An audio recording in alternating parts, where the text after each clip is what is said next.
idea held by generations of citizens. Victory, hope. And individually, collectively, do the best we can. This is your victory.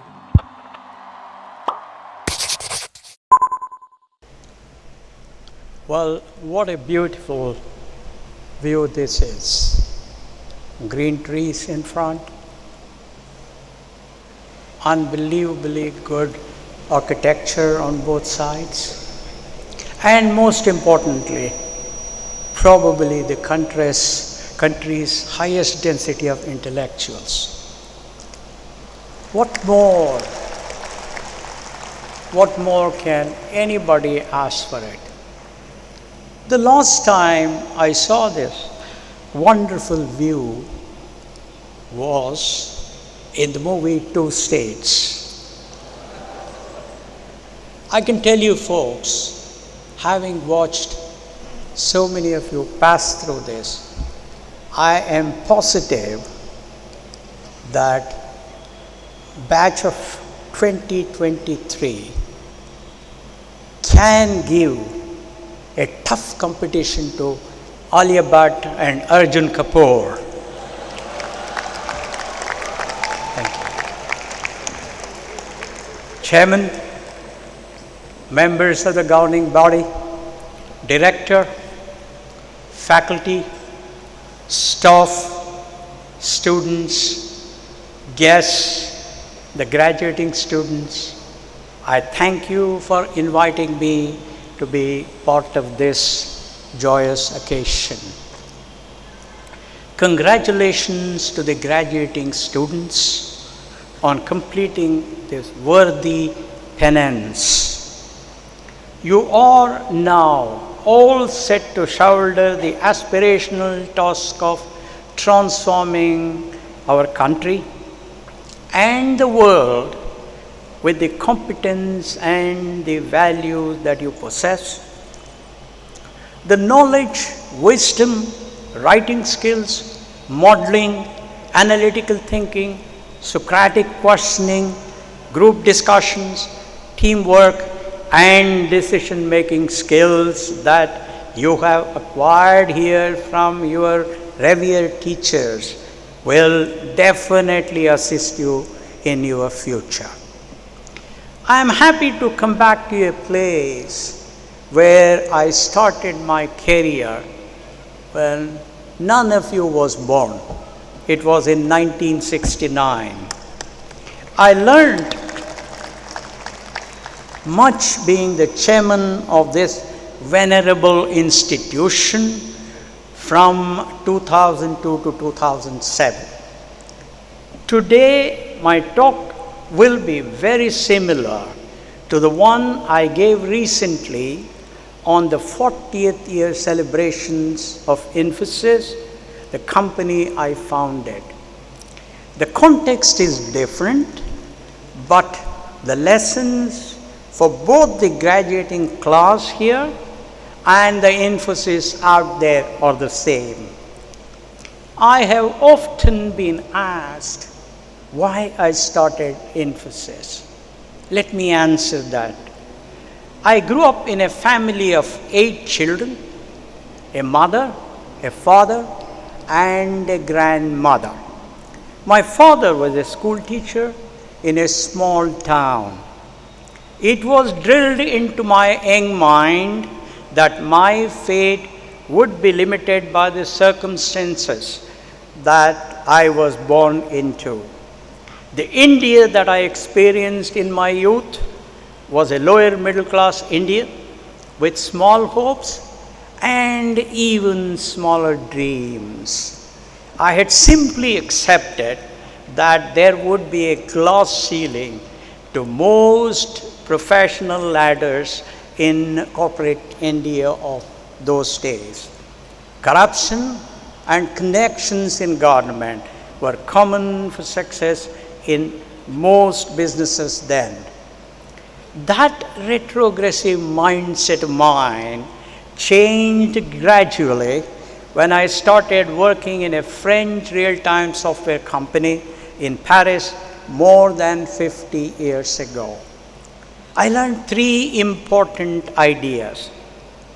the power of entrepreneurship in a free market in creating jobs and prosperity for the nation.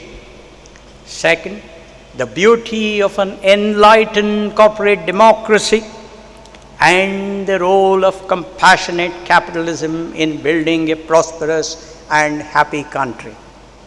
I was also influenced by the writings of Mahatma Gandhi, Max Weber, Franz Fanon, and Karl Polanyi. After learning these lessons, I decided to return to my hometown, Mysore, traversing Western and Eastern Europe, Israel, and West Asia, hitchhiking and spending just $4 to $5 a day.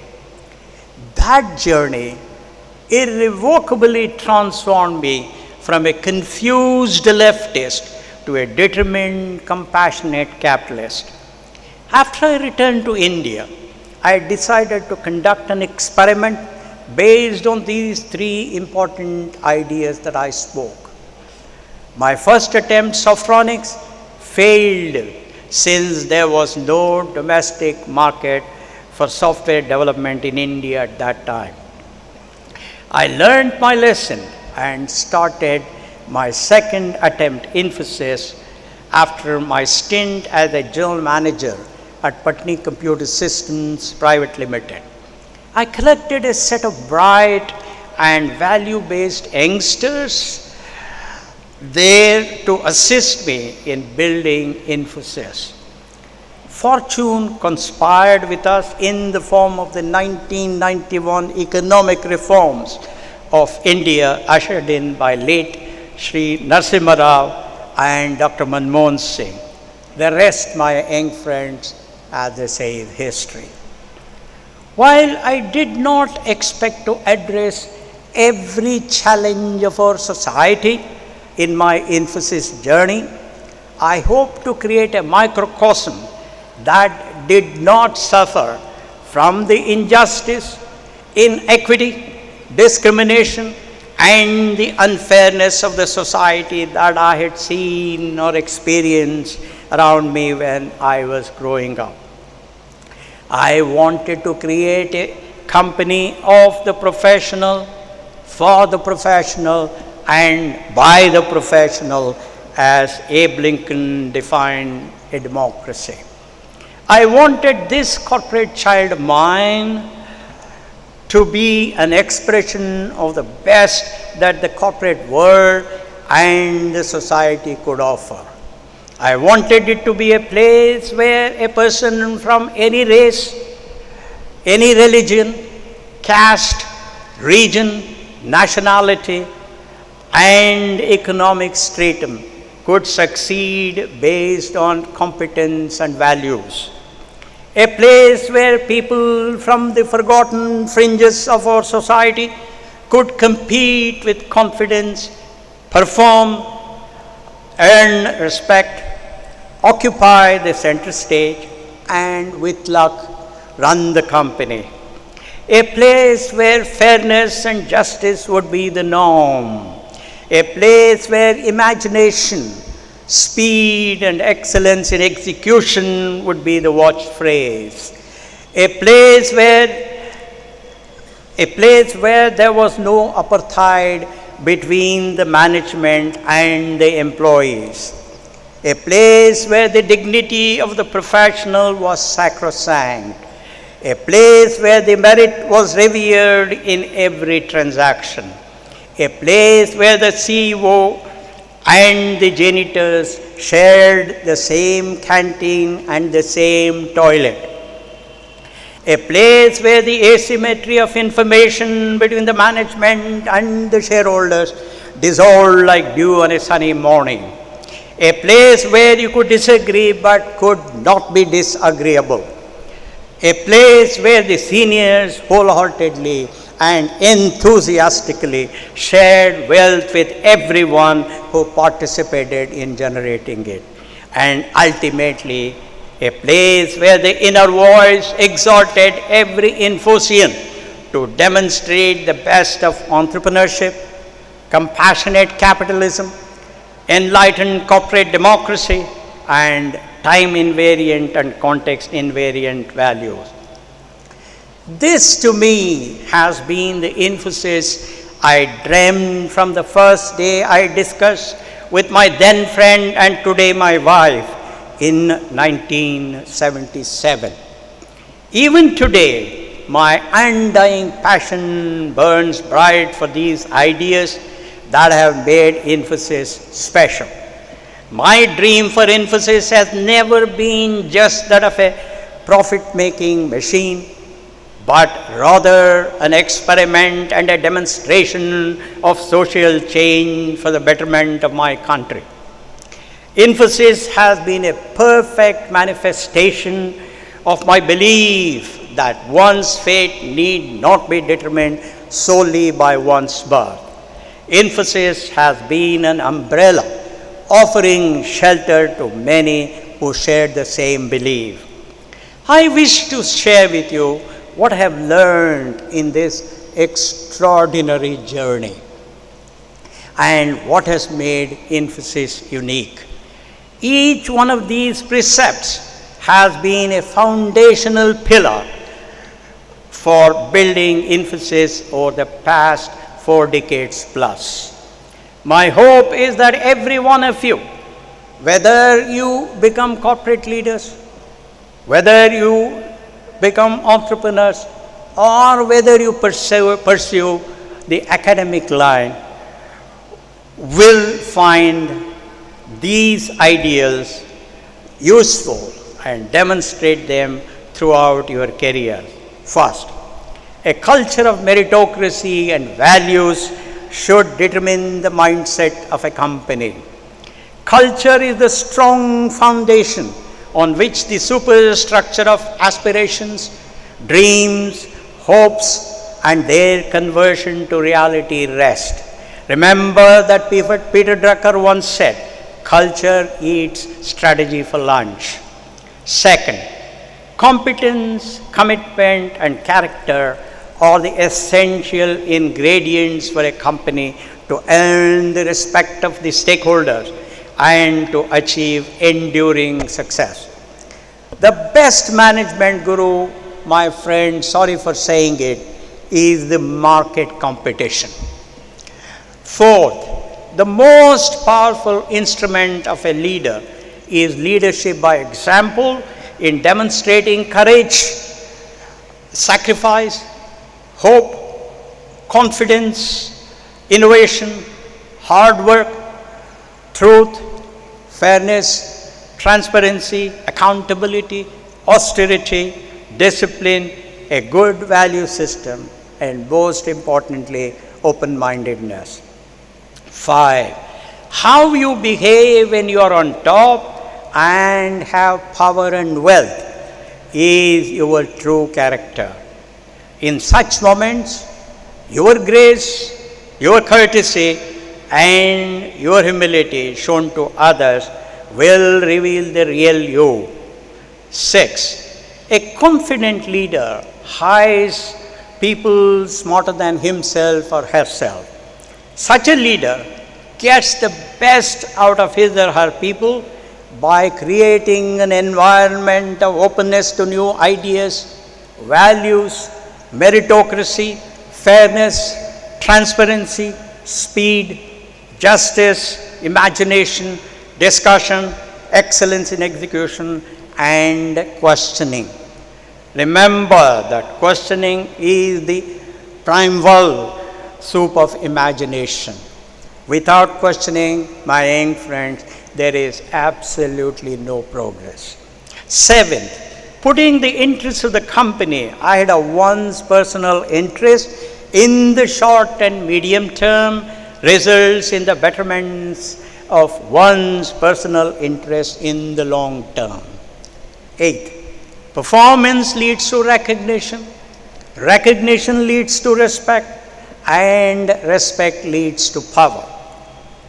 9th, respect enhances trust in the company among stakeholders, leading to repeat business from customers, attracting quality employees, and long-term investors. Respect also enhances cooperation from vendor partners, the government of the land, and the society.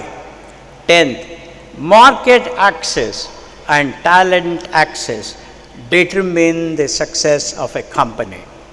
11, sales and finance are the lifeblood functions of a company. 12th, price is what you pay and value is what you expect from what you buy. Every customer looks for the best value for money in every purchase. Therefore, a company that enhances differentiated value to the customers using continuous innovation will obtain premium pricing. Competing merely on price will restrict the company to a commodity market. My young friends, such company will eventually atrophy. 13, free cash flow is the best index of success of a company. You all know that profit is just an opinion. The real thing is cash in the bank. 14, transparency in everything you do is counterintuitively a competitive advantage. I want you to remember this very importantly. Respected leaders, 15th, respected leaders avoid any symmetry of benefits in their own favor vis-a-vis other stakeholders, particularly the minority shareholders. Good governance is enhanced by adhering to honesty, fairness, transparency, and accountability in every transaction. It requires values, suppression of greed, and fearless governance. 16. Success, my young friends, is half due to performance and half due to luck. I want you to remember this very importantly because I want every one of you to be humble. As Louis Pasteur once said, chance favors the prepared mind. So you must do everything possible for success before you invoke God. 17. Fairness is the most important attribute for any decision. Practice the Latin proverb, audi alteram partem. That means listening to the other side. Fairness, my friends, is maximized by listening to the other side and using data and facts. 18. Across the world, and particularly in a country like India, where the majority of the people are poor, the best way to make capitalism attractive is for the corporate leaders to exercise self-restraint in their perks, in their profligacy, their compensation, and their lifestyle. After all, remember the words of Socrates, who said, "The secret of happiness lies not in seeking more, but in developing the capacity to enjoy less." The last one, the 19th, and the most important one is, remember that the softest pillow is a clear conscience. Therefore, when in doubt, disclose. These ideals, my friends, I have expressed are not rhetorical. We at Infosys have lived them. We have fought for them. We have sacrificed for them. We have suffered for them. And we have celebrated them. In the future, at a time when there is fog on your windshield, I hope these time invariant and context invariant ideals will serve you in gaining clarity. Living these ideals has reinforced the eternal idea that the purpose of life is to leave our context a little better before we leave this world. These ideals, my young friends, define the finish line. until these ideals become your second nature. My young friends, your journey and your mission will not be over. This is my charge to every one of you gathered here today, particularly the 600 people who obtained their degrees. You will have to live these ideals and bequeath them to the future generations. My hope for India of the future is that you, the future corporate leaders, the future academicians, the future entrepreneurs, will ensure that for all ages, for all seasons, for all regions, for all businesses, and for all people, our country will be led by the ideals I have laid out here today. Finally, be original, be daring, be unreasonable, be anything that will assert the integrity of your purpose. Thank you very much.